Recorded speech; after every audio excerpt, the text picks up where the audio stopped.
There are a lot of attitudes, a lot of actions that can be real love killers in a marriage. The Bible identifies many, things like rudeness, irritability, resentment. Are any of those things true about you?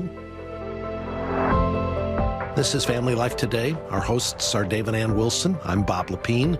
You can find us online at FamilyLifeToday.com. How can we identify whether rudeness and irritability and resentment are a part of our marriage relationship, and what can we do to rid ourselves of those kinds of toxic attitudes? We'll talk more about that today. Stay with us.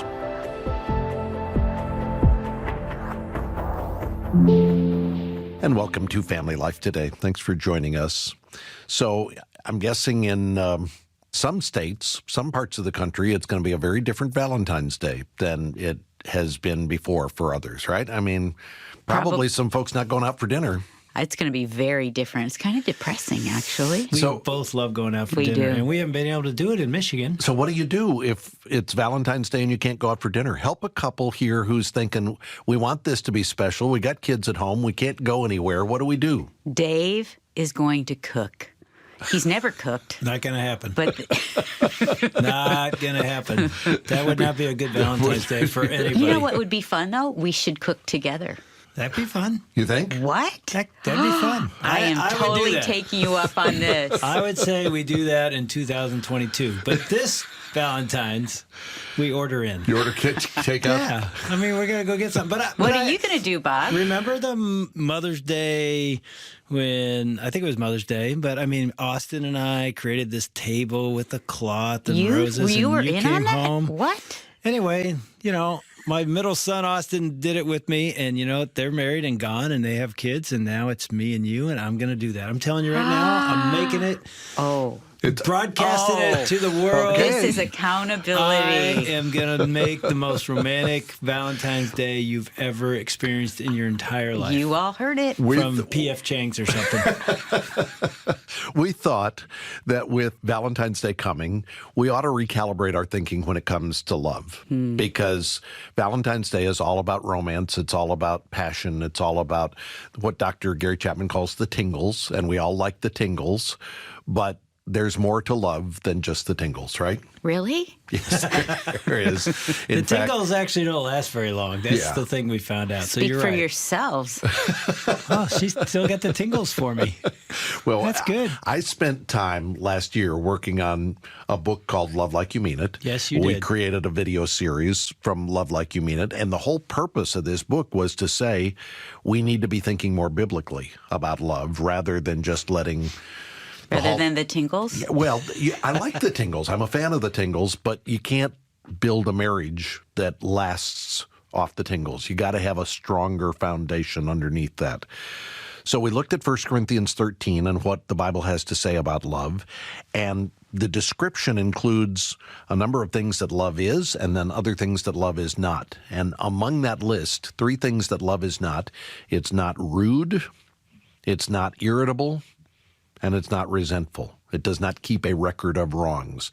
You can't have a thriving love relationship if you're rude to one another, if you're irritable with one another, and if you're always holding on to resentment. Ooh, I know. That's right? a list right there. So if you're getting ready for Valentine's Day and rudeness and irritability and resentment are around, it's not going to be a good Valentine's Day. And we thought, why don't we just help folks today with a little recalibration? We'll listen to an excerpt from the Love Like You Mean It video series.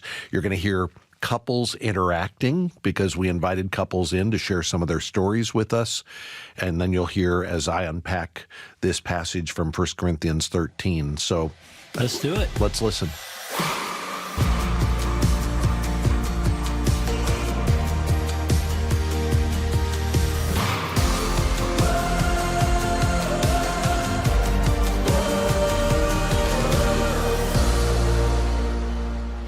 Let's assume for just a minute that all of us are still single. I know most of us are married. Some of you are single, headed toward marriage, but let's just assume we're still single. Think back to when you were single. What qualities did you find most attractive in members of the opposite sex? Or think about your spouse. What was it that first attracted you to them? Unattractive or attractive? Attractive. Oh, okay. Yeah, she wants to dive in. I saw her before she saw me. For a long time. Not for a long time. Okay. Man, first thing, well, that would take me back to the 7th grade. Are you wanting me to answer? I'll answer first. I thought he was cute. I actually was attracted to the story of you. My heart just kind of was like, oh, that's kind of how I am. I need to meet this person. She was very attractive, and she always had a really nice smile. His demeanor, just him always laughing, always joking, just always just fun and full of energy. I like that he was tall. That's nice. I think on our first date, it was you talking about the Lord. That really was the first thing I found attractive about her. I just saw her floating across the street and there's like orange glow around her. And I was like, that's the one. I always thought he was a handsome guy, but it was just the way that he cared for me was what was most attractive. I was attracted to her professionalism, kind of the sexy, respectful, let me help you in a corporate way. I like his dimples. There we go. Oh, that's easy one for me. He's a total gentleman. She just caught my eye. We talked on the phone a few times. She said she had to write a paper, some kind of term paper. That was due the next day. That was due the next day. And I just kept that in the back of my mind. So few days later, I called her. I said, how'd you do on that term paper? She said, I got an A. And I said, that's who my children's gonna need. Right there. And I'm like, yeah, she'll be the brains of the family. So. We met online, and her username online was John Calvin Girl. So if you knew who John Calvin was, you probably had a little in with her. So, but I knew, and that was something that drew me to her. His big, broad shoulders. And sparkling eyes and really pretty smile. And he's lying when he says it was John Calvin Girl. Yes, it I'm was. 10 years younger than him, so. Yeah, that might have been part of it. He had to get his little.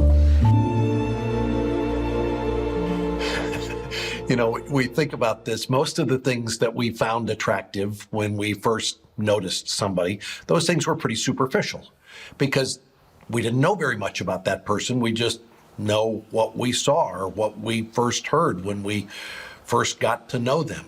Now, for some of you, you were friends for a long time before you started to become attracted to one another. And maybe you were attracted by deeper, more substantive things, but that's not my story. My story was when I first met Mary Ann, I was attracted on more of a surface level. We were at a retreat together, and we were standing in line for dinner, the first night of the retreat. She was a few people back behind me. I was in conversation with somebody else in the line, and the girl I was in conversation with said, I think she was a junior or a senior, and she was talking to me and found out I was a freshman. She said, "You're just a freshman?" I said, "Yeah." She said, "Oh, I thought you were a junior or a senior." Of course, I was feeling kind of puffed up by that. Mary Ann apparently overheard it because a few minutes later she said, "So you're a freshman, huh?" I said, "Yeah. What did you think I was?" And I'm fishing here, thinking, is she going to say, "Oh, I thought you were a graduate student, you know?" But she said, "Oh, I thought maybe you're a sophomore." And I remember two things. First of all, I liked her smile. She had an attractive smile. Secondly, I liked her spunkiness. And then I liked the way she looked in that red T-shirt she was wearing, that Arkansas Razorback red T-shirt she had on. So smile, spunkiness, and style, T-shirt style. She looked good in that T-shirt. Pretty superficial reasons for being attracted to another person. Now, I don't know what's on your list, what you would say first attracted you to your spouse or what you find attractive in people of the opposite sex, but I can pretty much guarantee there are three things that are on nobody's list. And there are three things that are mentioned in the Bible as being the opposite of love. The Bible says love is not rude, it's not irritable, and it's not resentful. And think about it, nobody's ever said, boy, what really attracted me to that other person was just how rude they are. Or I loved how irritable this person was, or I just loved how full of resentment this person was. Those are unattractive features for any of us.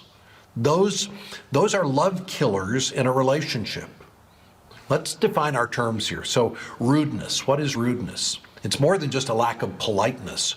Rudeness is when we treat another person as though we are more important than they are. It's when we demonstrate through our actions and our words that we think we're superior to someone else. One Bible teacher I know put together a list of what qualifies as rude behavior. He said it's inconsiderate talk or disregard for other people's time, taking advantage of others, a lack of tact or empathy, ignoring the contributions or ideas of other people, running roughshod over other people's plans or their interests, inappropriately behaving with members of the opposite sex, basic discourtesy, or a general disregard for proper social conduct. Rude people are often focused on how the behavior of others affects them, but they pay virtually no attention to how their behavior affects other people. And it's not possible to be rude and loving simultaneously. The two cancel one another out. All right, let's talk about irritability. My mom used to talk about people who were touchy, and she didn't mean people who were touchy-feely or who, put their hands on other people. She meant people who were easily provoked. You had to be careful how you acted around them or what you said. They would become quickly irritated. You've heard the expression walking on eggshells, where you have to be really careful that you're not going to annoy another person because they are easily triggered or set off. That's a person who's irritable. And then somebody who has resentment is somebody who holds on to an offense, who won't let it go. In fact, the Bible has an interesting way of expressing it. The word that's translated resentment in some versions of the Bible literally means to count up wrongs against another person, to keep a record of wrongs. That's what it means to hold on to resentment. So one of the biggest issues I would say in our marriage is finances. She was used to buying what she wanted. If she saw something she liked, she got it. Whereas I came from an area of I'm very conscious about what I'm buying and looking at what I'm buying and researching. Recently, we just made a very large purchase. We bought a camper. She went and bought some $25 stickers to put on the back wall as a backsplash. This is a used camper, and it was in really, really good condition. It looks like they never used it. I love everything except that fabric, and I don't like that little wallpaper strip that they have in the back of the backsplash. And so I did buy $25 stickers to stick the backsplash. And the thing is there were only 4 of them, and I needed 6 packs because it was only 4 stickers for $25. Right. But I took it back. She did take it back because she saw my face when I opened the door and she told me how much those cost. It's one of those things that it took a long time for that understanding, right? I mean, in the beginning, I would say if this happened 6 years ago, we would have had an all-out argument over those stickers. And I would have thought to put the stickers up before he saw them. That way I wouldn't have been able to take them back. Right. But one other thing that always happens is that in the beginning of our relationship, in our marriage, that one action turned into 1,000 actions. We never got through the issue that was at hand because we were too busy talking about everything else and trying to one-up each other. Instead of discussing what was at hand, which is the finances, we used to be focused so much on, are you right? Am I right? Mm-hmm. And if I can't say that you were wrong on finances, I'm gonna find 16 other things that you did 17 Tuesdays ago. She was really, really good at time stamping. And as a male, I'm really, really, really bad at time stamping. So it made me even angrier because she had all these time stamps. So I had to start keeping a calendar of all the stuff she did. And it became this tit for tat, and it just caused so much issues that, it came to a point to where we got some great advice from our pastor. And he told us that we need to pray for each other every night. We need to learn how to put God first in our relationship. And that's the one thing that we have kept to this day, is that when we feel things are starting to get off balance in our relationship and things are not going the way they're supposed It's to. like a quick reality check. It's a quick like, reality check. Because only God can do those changes and mold those things that we need to do to each other for anything. Definitely. Eugene Peterson, in his paraphrase of the Bible, The Message, says, love puts up with anything. It doesn't keep a record of wrongs. It puts up with anything. So rudeness, irritability, and resentment, these are love killers. These are things we need to focus on if we want love to thrive in a marriage relationship. And good diagnostic questions here. Are you a rude person? Would your spouse say you can be a rude person? Would your kids say that? Would friends say that about you? Are you easily provoked? Are you an irritable person? Are you somebody who stores up resentment, who has a hard time letting go when somebody has offended you? Do you keep a record of wrongs? At the end of the day, if we're going to deal with these issues, we can't just deal with the behavior. We have to get to the root of the issue. We're not just trying to correct how you act. We're trying to get to what motivates your actions, to your heart. Rudeness and irritability and resentment are just manifestations of a deeper heart issue. So let me give you a roadmap for how we deal with some of these stubborn behaviors, these deep-seated heart issues that manifest themselves as habits over time, rudeness and irritability and resentment. The first thing you have to do to address these is you have to name them. You have to call them what they are. Don't try to sugarcoat them. Don't try to minimize them, but put the Bible names to these behaviors. You have to be able to say, that was rude. When I do that, I'm being irritable, or I'm being easily provoked. I'm being resentful. I'm keeping a record of wrongs. Name the behavior for what it is. And then secondly, you have to acknowledge that these attitudes, these behaviors are more than just some unpleasant part of your personality.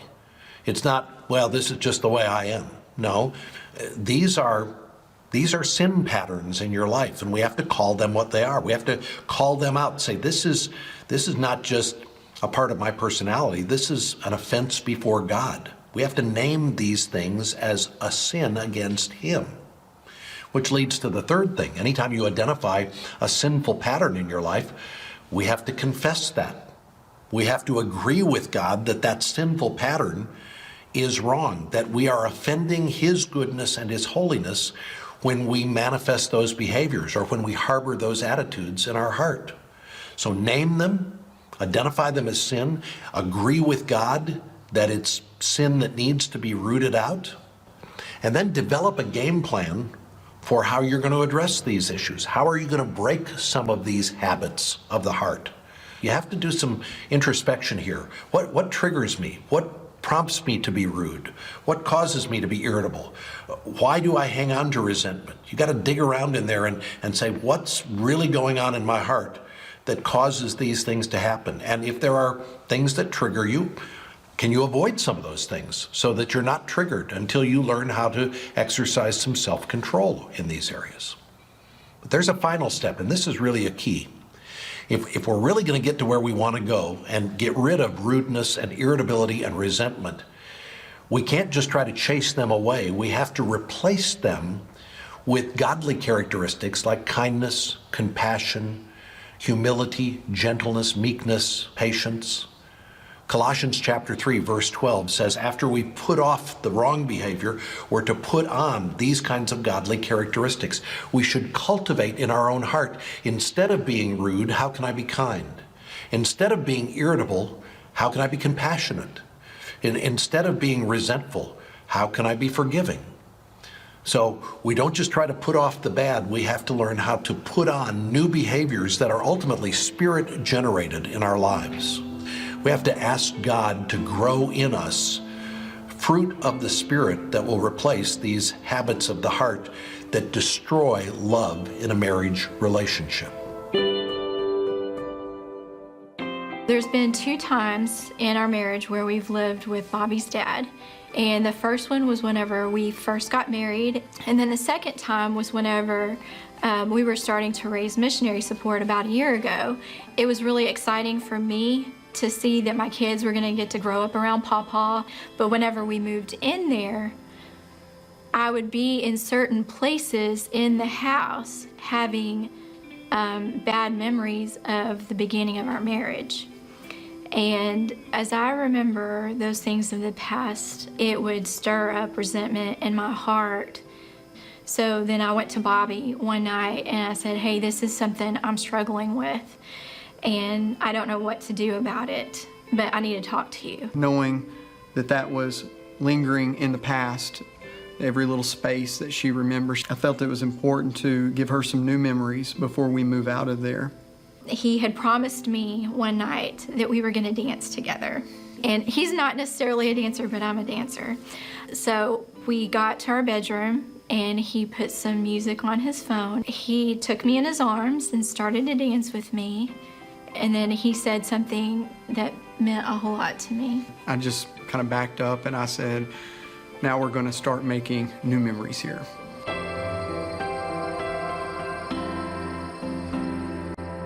When rudeness and irritability and resentment are present in your marriage, love cannot flourish. But when you begin to replace those attitudes and behaviors with new attitudes, new habits of the heart, you can see love begin to grow and flourish in your marriage.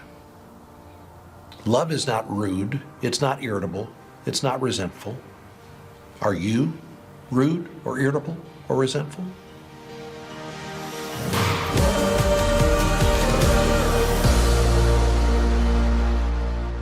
Well, we've been listening to an excerpt from the Love Like You Mean It video series. Did you say an excerpt or the expert? Excerpt. That's An good. excerpt. Well, we've been listening to, actually, I was getting my toes re-stepped on. You guys have got to understand, when I went through this passage and wrote the book Love Like You Mean It and then worked on the video series, people will say, oh, this is convicting. And I go, I was there first. Yeah.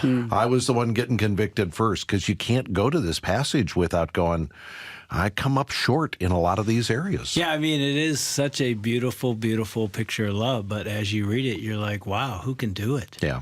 You know, and you sort of said, nobody. God has to do it in you. Mm-hmm. Even the term irritable. Okay, like that's super convicting. Not that I am.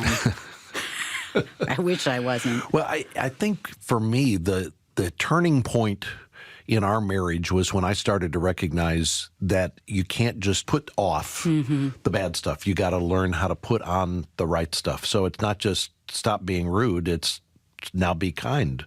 Now be polite. Now be gracious to somebody else. It's not just stop being irritable.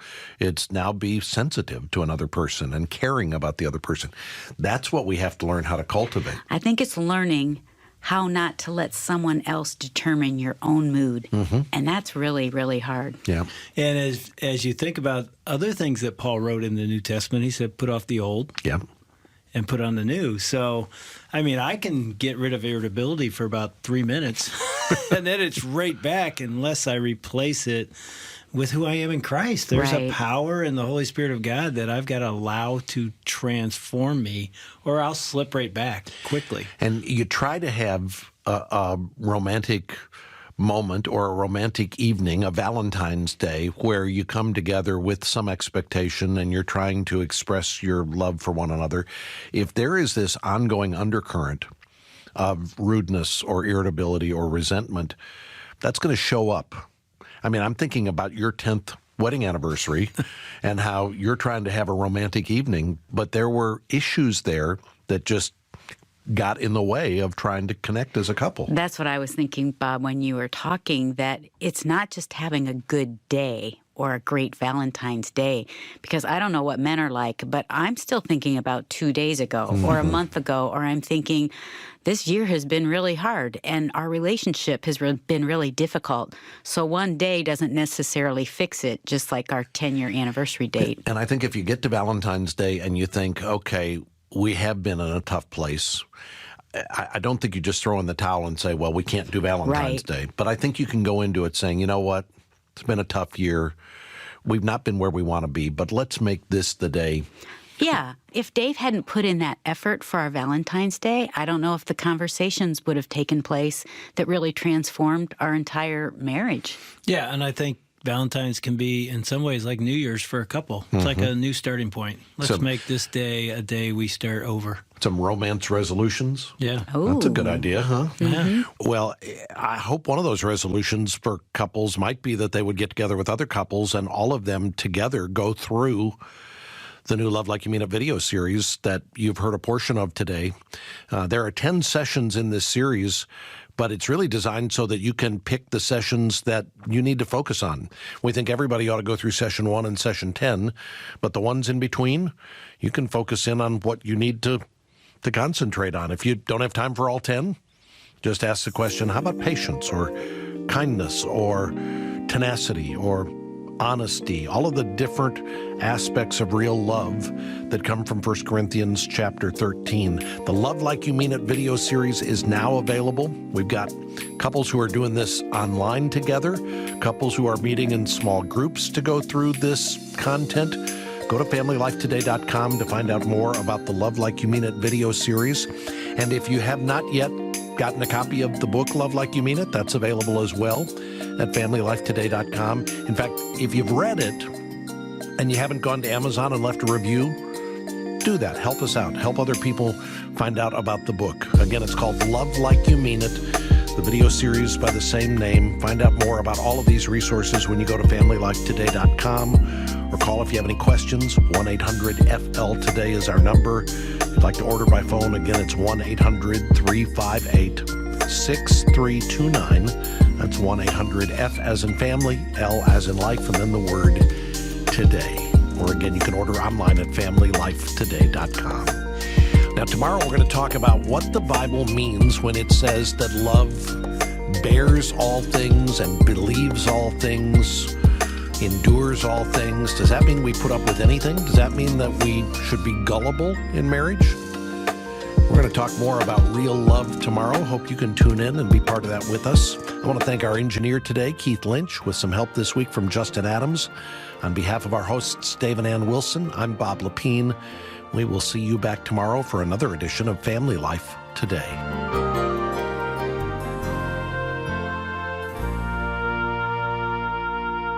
Family Life Today is a production of Family Life of Little Rock, Arkansas, a Cru ministry.